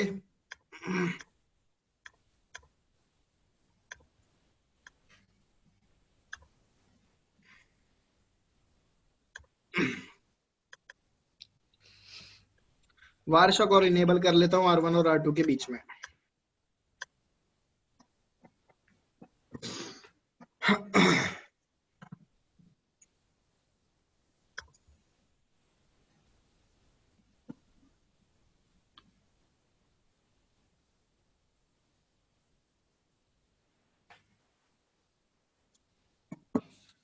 तो R1 पे चलिए, R1 पे आगे। अब R1 पे आके देखिए आपको क्या करना होता है, जो अब जितने भी iOS हैं, ठीक है, जितने भी लेटेस्ट iOS है, मतलब 15.x से जितने भी ऑपरेटिंग सिस्टम है, उस पे आपको ये कमांड चलाने की जरूरत नहीं पड़ती, IPv6 यूनिकास्ट राउटिंग। ये कमांड ऑलरेडी उन पे चली होती है, मतलब IPv6 unicast routing feature already enable होता है 15.x ऑपरेटिंग सिस्टम से ऊपर। अगर और जो 15.x से जितने भी नीचे के ऑपरेटिंग सिस्टम के डिवाइसेस होंगे उन पे आपको ये कमांड चलानी पड़ती है। अगर आप ये कमांड नहीं चलाते तो आप IPv6 के राउटिंग प्रोटोकॉल नहीं चला पाओगे उस डिवाइस पे। क्लियर है मैम? Yes sir. अब उसके बाद इंटरफेस पे आप आईपी वगैरह दे पाओगे, लेकिन राउटिंग प्रोटोकॉल आपके नहीं चलेंगे। तो इसलिए मैंने IPv6 यूनिकास्ट राउटिंग पहले चला दी, क्योंकि बाद में भूलना और जाओ। सर हम आईपी एड्रेस वैसे ही देंगे जैसे IPv4 में देते हैं। V4 में देते हैं, हाँ मैम बिल्कुल वैसे ही देंगे, ठीक है। अब देखो मैं फास्ट इथरनेट 0/0 पे आईपी एड्रेस देना चाहता हूँ, डन।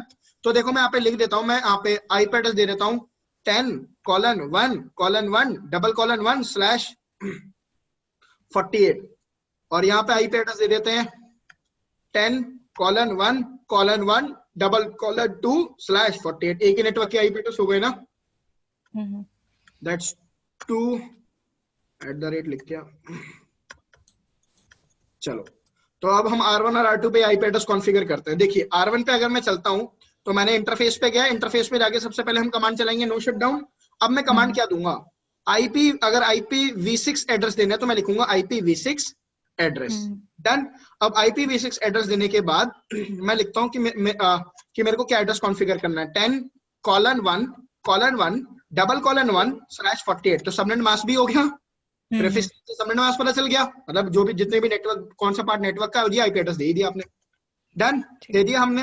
अब R2 पे चलिए, R2 पे चलते हैं। देखिए मैंने क्या बोला था कि IPv6 यूनिकास्ट राउटिंग, आपको राउटिंग प्रोटोकॉल जब चलाना होगा तब जरूरत पड़ेगी, लेकिन अगर मेरे को सिर्फ आईपी एड्रेस लेना है तब तो मैं वैसे दे सकता हूँ, IPv6 address 10:1:1, sorry it will be 2/48. So IPv6 have been configured on both the devices, ठीक है। अब मैं अगर R1 पे चलता हूं, मेरे को ये वेरीफाई करना है कि R1 पे क्या IPv6 एड्रेस कॉन्फ़िगर करें, तो do show IPv6 interface brief. वहां पे क्या होता है, वहां पे IPv4 में होता है शो IP इंटरफेस ब्रीफ, यहाँ पे IPv6। मतलब देखो सारी कमांड एज इट इज रहेंगी, मैं IPv6 लगाता चला जाऊंगा बस। ओके, मैंने कमांड एग्जीक्यूट करी तो देखो R1 क्या कहता है कि आपने फास्ट इथरनेट 0/0 पे ना अपने ये आईपी एड्रेस कॉन्फ़िगर करा, डन। लेकिन ये चीज कहां से आ गई, अपने आप, ये चीज अपने आप कहीं से आ गई ना। तो इसका मतलब अब ये क्या होता है, ये मैं आपको कल की क्लास में पढ़ाऊंगा कि ये एड्रेस, ये भी एक आईपी एड्रेस ही है, ये भी एक IPv6 एड्रेस है, लेकिन ये कहां से आया, इसका रोल क्या है, हम कल की क्लास में समझेंगे। अभी के लिए इसको साइड करते हैं, सिमिलरली R2 पे जाके एक बार वेरीफाई करो क्या IPv6 address do show IPv6। तो R2 क्या कह रहा है कि हाँ भाई मेरे को भी तुमने एक IP एड्रेस दे दिया मेरे पास, लेकिन उसके पास भी ऐसा कोई एड्रेस शो कर रहा है जो कि हमने तो दिया नहीं है। देखेंगे कल की क्लास में। अब क्या करता हूं मैं, वारशाक तो ऑलरेडी इनेबल है ही। अब मान लो तुम्हें IPv6 की राउटिंग टेबल देखनी है तो कैसे देखोगे, डू शो IPv6 राउट, और IPv4 की देखनी होती है तो डू शो IP राउट। तो IPv6 राउटिंग टेबल में दिखा रहा है ना कि ये नेटवर्क डायरेक्टली कनेक्टेड है, देख लो। डन। और L का मतलब पता ही है कि आपने अपने इंटरफेस पे ये IP दी है। सिमिलरली R2 पे भी राउटिंग टेबल देख लो, डू शो IP राउट। अब IP राउट में क्या दिखाता है, IPv4 की राउटिंग टेबल मुझे देखनी है IP। डन। अब मैं इन दोनों IP एड्रेसेस को करता हूँ पिंग। ठीक है, अभी वारशाक पे चल के देखो। देखो मैम, इन्होंने वैसे आपस में नेबर सॉलिसिटेशन मैसेज और नेबर एडवर्टाइजमेंट मैसेज एक दूसरे को भेज दिए हैं, वैसे तो देख लो आप, देख रहे हैं। अब नेबर सॉलिसिटेशन मैसेज को अगर मैं ओपन करूं, ठीक है, तो आप ये देखो नेबर सॉलिसिटेशन मैसेज के आगे क्या लिखा हुआ है कि ICMP-v6 प्रोटोकॉल लिखा हुआ है ना मैम। हाँ, अब इसको ओपन करते हैं, इस पैकेट के अंदर है क्या। इस पैकेट के अंदर हमें दिखता है ICMP-v6। ICMP-v6 में अब हमें इसको साइड करता है, हम देखते हैं सोर्स IP क्या लगी है। देखिए सोर्स IP की अगर मैं बात करूं, सोर्स IP लगा हुआ है यहाँ पे, एनोनिमस लगा रखा है इसने, ऐसा तो नहीं होना चाहिए। रुकना जरा एक बार, मैं पिंग करके देखता हूँ दोनों को, फिर देखते हैं क्या आता है रिजल्ट। एक सेकंड रुकिए, पहले पिंग कर लें फिर देखते हैं। एनोनिमस IPv6 तो नहीं लगना चाहिए, पिंग करते हैं। चलो कैसे पिंग करेंगे, पिंग उसके बाद IP क्या हमारी 10:1:1:1 हाँ अब हाँ 2 को पिंग करना है ना। अब मैं देखो एंटर करूंगा तो पिंग हो गया ना मेरा। अब अगर ये पिंग हो गया तो अब वारशाक पे चलते हैं, क्या क्या चीजें हुई। तो देखो यहाँ पे आपको ICMP-v6 के मैसेज जाते हुए दिख रहे हैं आपको। और आप यहाँ पे देखो स्लो चल रहा है आपका सिस्टम थोड़ा, तो वो थोड़ा बाद में दिख रहा है। सिस्टम स्लो नहीं चल रहा है, इंटरनेट स्लो चल रहा है। ओके, अभी मैम आपको रिजल्ट दिख गया। हाँ देखो यहाँ पे आपका ICMP-v6 के देखो पिंग रिक्वेस्ट गई, पिंग रिप्लाई गया, पिंग रिक्वेस्ट गई, पिंग रिप्लाई गया। लेकिन उससे ऊपर देखो नेबर सॉलिसिटेशन मैसेज किसने भेजा, 10.1.1 ने किसको, लेकिन और 10.2 ने क्या भेजा, नेबर एडवर्टाइजमेंट मैसेज। यहाँ तक चीज क्लियर है मैम। अब नेबर सॉलिसिटेशन मैसेज अब एक्चुअल में देखते हैं। तो इसमें मैम सोर्स IP क्या लगा, मैंने वही बताया था, जो भी डिवाइस आपका नेबर सॉलिसिटेशन मैसेज भेजेगा उसी की सोर्स IP लगेगी। डेस्टिनेशन IP क्या लगी, मल्टीकास्ट IPv6 एड्रेस। क्या लगा, मल्टीकास्ट IPv6 एड्रेस। हाँ, और ये कैलकुलेट कहां से हुआ आपका, सोर्स IP से कैलकुलेट हुआ है, सोर्स वाले से ही कैलकुलेट हुआ है। ठीक है, और अब इसमें चलते हैं। सोर्स मैक क्या लगा, उस डिवाइस का मैक एड्रेस, लेकिन डेस्टिनेशन मैक क्या लगा, मल्टीकास्ट मैक एड्रेस लिखा है ना, IPv6 मल्टीकास्ट एड्रेस। ये कैलकुलेट कहां से हुआ, उस डेस्टिनेशन मल्टीकास्ट IPv6 एड्रेस से। Yes sir. चलो इसके बाद यहाँ पे नेबर एडवर्टाइजमेंट मैसेज में 10.2 ने क्या कर दिया, अपना मैक एड्रेस दे दिया। देखो यहाँ पे डेस्टिनेशन सोर्स मैक ये एड्रेस, ये सोर्स मैक ये कैसे, ये भी तो कैलकुलेट होगा ना। कौन सा नहीं सोर्स मैक का नॉर्मल लग गया, डेस्टिनेशन मैक तो मल्टीकास्ट मैक एड्रेस लगेगा ना। यस यस ठीक है ठीक है। अब बात करते हैं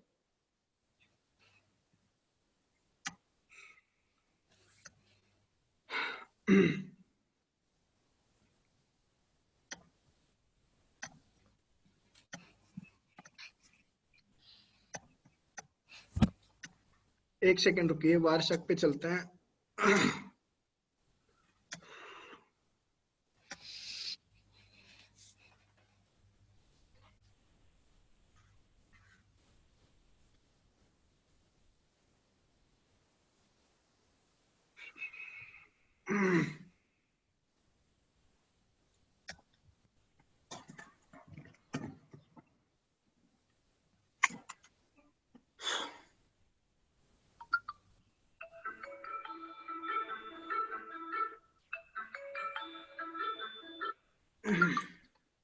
देखिए बात ये करते हैं कि ना destination IPv6 address multicast IPv6 address calculate कैसे हो रहा है। ठीक है, देखिए मल्टीकास्ट IPv6 जो एड्रेस होता है ना, उसमें स्टार्टिंग के जो 104 बिट होते हैं ना, वो तो पहले से रिजर्व्ड है।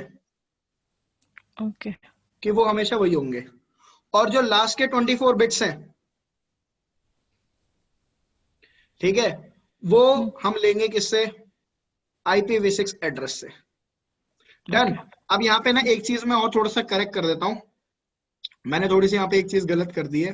क्या गलत कर दी है बता देता हूँ। क्या कि मैंने आप लोगों को क्या बताया कि जो मल्टीकास्ट IPv6 एड्रेस वो कैलकुलेट कहाँ से होगा, सोर्स के ही IPv6 एड्रेस से। ये थोड़ी सी स्टेटमेंट मेरी गलत हो गई। एक्चुअल में जो मल्टीकास्ट IPv6 एड्रेस होगा ना वो कैलकुलेट होगा डेस्टिनेशन के IPv6 एड्रेस से। वो सोर्स का IPv6 एड्रेस से कैलकुलेट नहीं होगा, वो कैलकुलेट होगा डेस्टिनेशन के IPv6 एड्रेस से। देखो मैंने अगर ये कमांड चलाई 10:1:1:2, मैंने ये कमांड चलाई, मतलब मैं इसको पिंग कर रहा हूँ, तो मेरी डेस्टिनेशन IPv6 तो ये हुई ना। तो जो डेस्टिनेशन तो मल्टीकास्ट IPv6 भी यहीं से कैलकुलेट होगा। मैम यहाँ तक क्लियर है? हाँ, तो मेरी स्टेटमेंट में बस इतना डिफरेंस आ गया है, मैंने वो चीज गलत बताई है कि मल्टीकास्ट IPv6 एड्रेस जो कैलकुलेट होगा वो डेस्टिनेशन IPv6 एड्रेस से कैलकुलेट होगा। डन।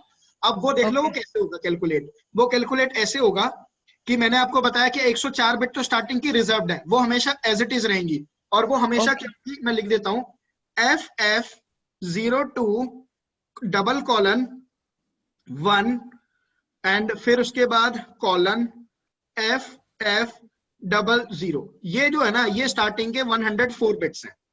अब स्टार्टिंग के 104 बिट्स कैसे हो गए ये समझना, ठीक है।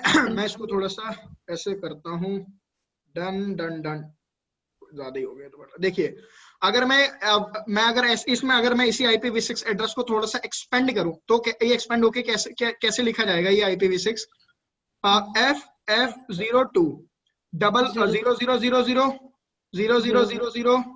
अब ये कितने फील्ड हो जाएंगे देखो, 104 बिट का मैम कितना, 104 बिट का मतलब है कितने फील्ड हो गए मेरे 7 कितने फील्ड हो गए आपके 8 सर 7 नहीं मैम 7 थोड़ी नहीं होंगे, नहीं आपके 6 फील्ड होंगे। नहीं 6 प्लस समथिंग कुछ हो गया। हाँ कुछ फील्ड है इसमें, वो देख लेते हैं एग्जैक्टली क्या है। अगर 128 बिट का है और मैं बोल रहा हूँ 104 बिट है, कितने बिट बचे आपके 24 बिट बचे ना, तो 24 बिट का मतलब है कितने फील्ड हो गए, लगभग आपके 1.5 फील्ड। हाँ, क्योंकि फील्ड आपका 16 बिट का है तो 1.5 फील्ड बचा ना, तो फिर उसी हिसाब से हम लिखते हैं इसको। तो FF02:00:00:00, फिर क्या हो गया डबल कॉलन, वो सॉरी 000 हो गए, 4 फील्ड हमारे हो गए, फिर 5वां फील्ड ये हो, फिर से 00 का हो गया।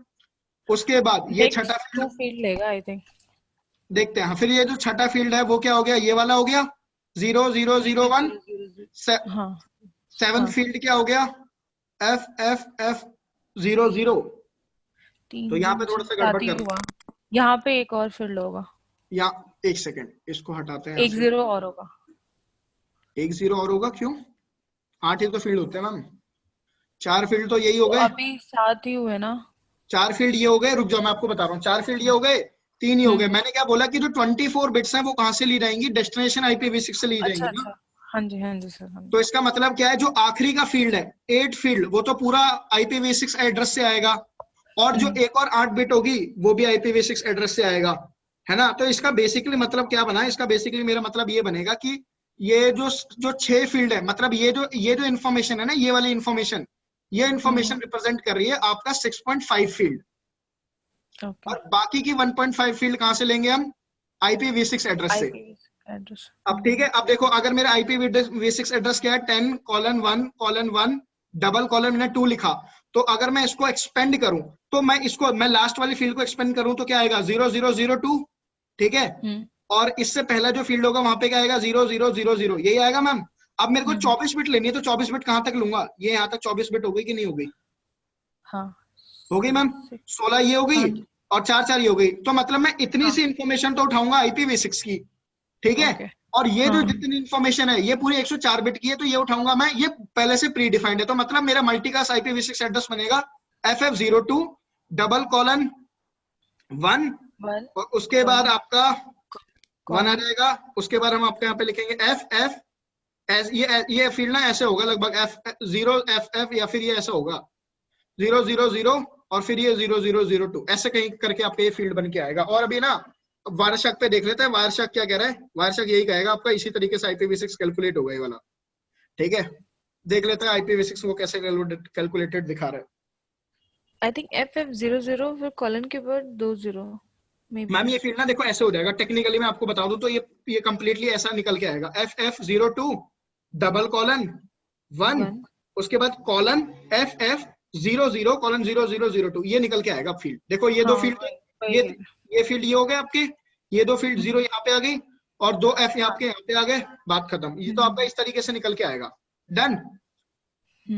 तो अब देख लो एक बार मल्टीकास्ट देख लेते हैं, यहाँ पे जो कैलकुलेट हुआ होगा ना, यहाँ पे ये क्या है आपका, ये आपका ये तो आपका रिप्लाई है, एनडीपी का ये रिक्वेस्ट है। अब रिक्वेस्ट में देखो मैक एड्रेस आपका डेस्टिनेशन IPv6 क्या जा रहा है, यही जा रहा है ना, FF02 double colon 1 FF00 colon 2, यही आया ना मैम निकल के। क्लियर हो गया अब? उसने 0 नहीं लिया, लेकिन मैम कहाँ 0 नहीं लिया, लिया हुआ है।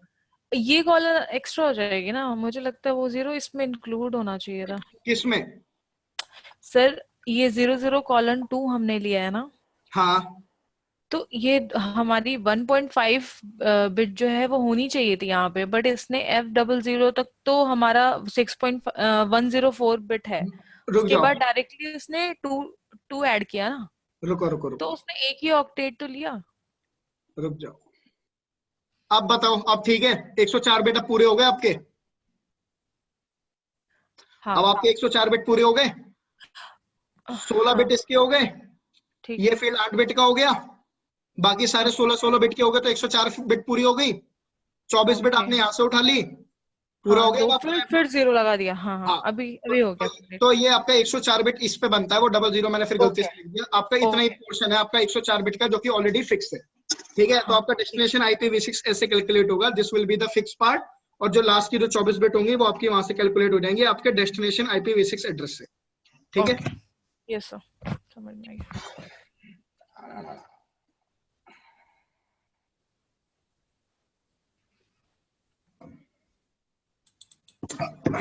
अब चलते हैं आगे। अब हमारे पास ना मैसेज, हमारे पास IPv6 में मैसेजेस के कुछ टाइप्स वगैरह भी हैं, कि जैसे हमारे पास होता क्या है, जैसे अगर मैं बात करूं आपके IPv6 के केस, IPv4 के केस में आप लोगों को पता है कि IPv4 के केस में हमारे पास ना एक फीचर होता है IPsec करके। मैम आपने पढ़ा होगा शायद अपने उसमें CCNA सिक्योरिटी में। यस सर, IPsec पढ़ा है, IPsec पढ़ा हुआ है? याद नहीं है बट मैंने हाँ, तो ये जो फीचर है ना, टॉपिक था। हाँ तो ये जो फीचर है ना, आपको अलग से इनेबल करना पड़ता है IPv4 में, बट IPv6 में क्या है, आपका IPsec जो फीचर है ना वो बाय डिफॉल्ट इनेबल ही होता है। ओके, तो उस वजह से आपका IPv6 एड्रेसेस होते हैं जो वो और सिक्योर हो जाते हैं एज Secure हो कम्पेयर जाते to IPv4। IPv6। And in spite of all these things, आप ये देखो IPv4 का जो साइज होता है, देखो IPv4 आपका 32 बिट का है ना, और बाय डिफॉल्ट जो उसका IP हेडर होता है, IP हेडर का मैम बाय डिफॉल्ट क्या होता है, 20 बाइट होता है ना IP हेडर का साइज बाय डिफॉल्ट। और कितने सारे फील्ड होते हैं, IPv6 देखा जाए 4 टाइम्स है लगभग IPv4 के, लेकिन फिर भी जो उसके IP हेडर का जो साइज है ना वो सिर्फ कितना होता है बाय डिफॉल्ट, 40 बाइट्स। तो इंस्पाइट आपके IPv6 बहुत ज्यादा हो गए, लेकिन जो नंबर ऑफ फील्ड्स हैं आपके IPv6 में वो कम भी हो गए हैं, प्लस साइज जितना एक्सपेक्ट कर रहे थे कि 4 टाइम्स हो जाएगा इसके, लेकिन इतना नहीं हुआ, साइज सिर्फ IPv4 के हेडर से सिर्फ डबल ही हुआ है। एंड प्लस मोर आपके IPv6 में by default security feature already enable होते हैं, जो कि IPv4 में हमें अलग से इनेबल करने पड़ते हैं। ठीक है, यस सर। चलो अब बात कर रहे थे किसकी, लिंक लोकल एड्रेस वगैरह की, कि वो एड्रेस कहां से आ गया आपका। ये देखो मैं अगर यहाँ पे बात करूं कि अगर मैं ये कमांड चलाता हूं यहाँ पे, show IP interface brief, show IP interface brief, तो आप तो एक सेकंड, ये R1 है ना, sorry, show IPv6 interface brief, क्योंकि हम V6 की बात कर रहे हैं ना। तो देखो यहाँ पे ये IP एड्रेस तो आपने खुद से दिया था, लेकिन ये IP एड्रेस कहां से आ गया, देखो इसको बोला जाता है क्या, link local address. Okay, that IPv6 address is known as link local address. अब ये लिंक लोकल एड्रेस आया कहां से, वो ध्यान से सुनना, इसका रेलेवेंस क्या है, किस लिए यूज होता है, ये तो मैं नेक्स्ट क्लास में पढ़ाऊंगा, लेकिन ये IPv6 एड्रेस आया कहां से मैं वो बता देता हूं कि IPv6 एड्रेस एक्चुअल में आया कहां से। पता है होता क्या है, कि आपका जो लिंक लोकल एड्रेस है ना वो आपका बनता है using MAC address of the router's interface और the MAC address of the device. ठीक है, किसी भी डिवाइस पे आप IPv6 कॉन्फ़िगर, जैसे ही IPv6 एड्रेस कॉन्फ़िगर करते हो तो वो अपने ऊपर लिंक लोकल एड्रेस अपने आप खुद पे एक कॉन्फ़िगर कर लेता है, एक लिंक लोकल एड्रेस। मैम यहाँ तक चीज क्लियर? Yes sir. अगर आप एक डिवाइस पे IPv6 एड्रेस मैन्युअली कॉन्फ़िगर करते हो तो वो डिवाइस अपने ऊपर IPv6 लिंक लोकल एड्रेस खुद से कॉन्फ़िगर कर लेता है, और ये एड्रेस कैलकुलेट होता है कहां से? मैक एड्रेस से। अब होता क्या है, ये एक IPv6 एड्रेस कितने बिट का होता है? 128 बिट का, और आपका मैक एड्रेस बिट कितने बिट का होता है? 48 बिट का। तो जो बाकी की बिट है वो कहां से आएंगी? अब वो ध्यान से सुनना। होता क्या है कि आपके IPv6 का जो लिंक लोकल एड्रेस होता है ना, उसमें स्टार्टिंग की जो बिट्स होती है ना वो रिजर्व्ड होती है। कौन सी? FE80 : हर बार आपका स्टार्टिंग की बिट्स तो यही होंगी। डन। ओके और ये आपकी ओके कितनी बिट होती है? ये आपकी होती है 64 बिट्स। क्लियर है मैम? ओके अब बात ठीक आती है। है कि रेस्ट ऑफ द 64 बिट्स कहां से आएंगी? तो 48 बिट का तो ये मैक एड्रेस यहाँ पे डाल दो। अब कितनी बिट बची? 16 बिट और बची। तो 16 बिट। 16 बिट में आपका ऐड हो जाएगा FFFE। क्लियर? ओके 16 बिट में क्या हो जाएगा? FFFE। अब मैं बताता हूँ होता क्या है। देखिए, मान लो मैं कहता हूँ कि मेरे पास एक मैक एड्रेस है, मैं रैंडमली कोई मैक एड्रेस अज्यूम कर लूं। मान लो मेरा मैक एड्रेस है 0006:2AFF:FE13। डन। हमारा मैक एड्रेस पूरा हो यस गया? यस हो सर। गया ना? अब ये हमारा एक मैक एड्रेस हो गया। अब मैं कहता हूँ मेरे को इस मैक एड्रेस के बेसिस पे मेरे को लिंक लोकल एड्रेस कैलकुलेट करना है। तो मुझे पता है स्टार्टिंग के 64 बिट तो यही रहेंगे। हाँ डन। FE80। हाँ, अब देखो होता क्या है। होगा ये कि जो आपकी जो सेवंथ, देखो आपको पता है ना, मैक एड्रेसेस में स्टार्टिंग के जो 24 बिट होते हैं उनको हम क्या बोलते हैं? उनको हम OUI बोलते हैं ना, organisational unique identifier. Unique. Yes sir. हाँ, और जो लास्ट के 24 बिट होते हैं उनको क्या बोलते हैं? वेंडर स्पेसिफिक, है ना? तो देखो, जो मैंने बोला था ना, जो रेस्ट ऑफ द 16 बिट वो कहां से आएंगी? मैंने कहा कि उसके लिए उसमें क्या लिख दिया जाएगा? FFFE, है ना? अब ये पता है FFFE कहां लिखा जाएगा? OUI और वेंडर के बिल्कुल बीच में। क्लियर? ओके ताकि आपका ठीक है। OUI वाला पार्ट और वेंडर वाला पार्ट अलग हो जाए। और अलग हम हो जाए। FFFE को पता है क्या बोलते हैं? हम इसको बोलते हैं EUI। ये जो 16 बिट का फील्ड है ना, इसको हम बोलते हैं EUI। EUI stand for equipment unique identifier. Clear? Okay. तो इसका मतलब क्या है? मेरा क्या बन जाएगा? 0006:2A 2A FF। Colon.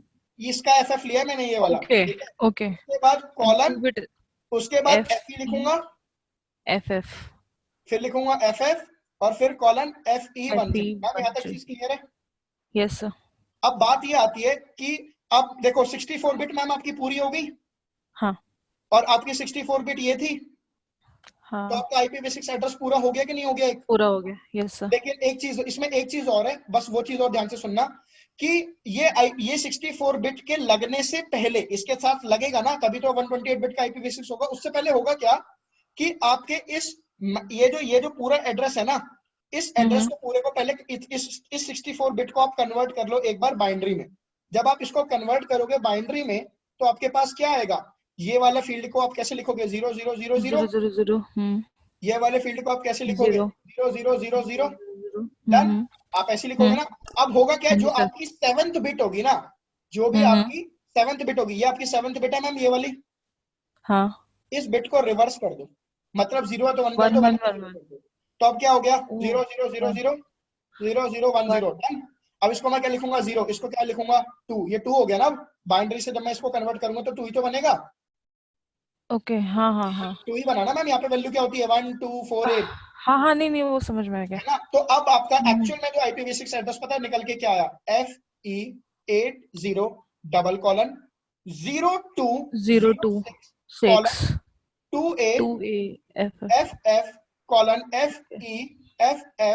FF:FF:FE13। तब जाके एक पूरा ओके। IPv6 एड्रेस बना, लिंक लोकल एड्रेस। क्लियर है मैम यहाँ तक? यस सर क्लियर है। अब मैं देखो यहीं पे आपको दिखा देता हूँ, ये लिंक लोकल एड्रेस आपके R1 का इंटरफेस F0/0 से कैलकुलेट हुआ। दिखाऊं कैसे? Do show IP interface, sorry मैं डायरेक्ट मैक एड्रेस देखता हूँ। शो 200 इंटरफेस F0/0 इंक्लूड बंट इन एड्रेस। ऐसे हम डायरेक्ट देख सकते हैं मैक एड्रेस। अब यार ये स्मॉल में लिखना पड़ेगा भी, आइए आ गया मैक एड्रेस। अब यस देखो, सर। तो इस मैक एड्रेस से अब मैं लिंक लोकल एड्रेस क्रिएट करता हूं। मुझे पता है स्टार्टिंग के FE80:: ये तो 64 बिट मेरे कवर कर रहे हैं, ये तो एज इट इज रहा। डन। यस अब सर। मुझे ये भी पता है CA01:: इसके बीच में क्या क्या जुड़ जाएगा? FFFE जुड़ जाएगा अपने आप ही, हमें पता है। Yes sir. FF 1F एक हो मिनट, जाएगा। CA01 और 1F, ये तो एज इट इज रहेगा 1F। और अब मैं क्या जोड़ 1F दूंगा? FF:: FF और उसके बाद FE0A8 कॉलन 0000। मैम ये यहाँ तक क्लियर है? 64 बिट जो आपके रेस्ट ऑफ द 64 बिट है।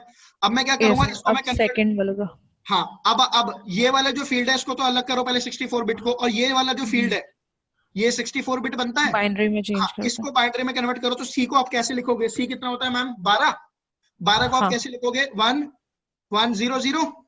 और ए हाँ। क्या होता है? ए होता है आपका 10। ए को कैसे लिखोगे? 1 0 1 0, है ना? अब ये 7th हाँ। बिट को 0 रिवर्स कर दो तो क्या बना? 0। तो 1 1 0 1 0 0 0, है ना? तो ये 8 क्या हो हो गया। गया? ये तो सी रहा, ये क्या बन गया? 8। तो 8 आपका क्या बन गया एक्चुअल में? C801 हाँ, तो FE80 double colon C801 colon 1F F F। हाँ, हाँ फिर हाँ उसके बाद FE FE8A8 कॉलन। अब देखना आपका यही IPv6 कैलकुलेट हुआ था यहाँ पे, ये देख लो।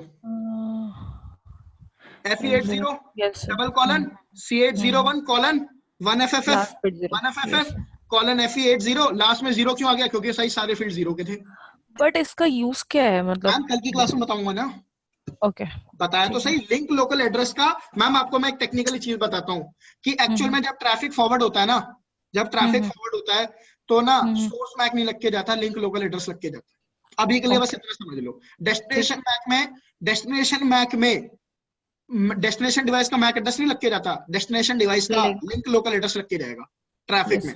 ठीक है, बस अभी के लिए इतना याद रखो, कल की क्लास में एक्सप्लेन करूंगा कि लिंक लोकल एड्रेस का क्या खेल है। ठीक है, और आज का सेशन बस करते हैं।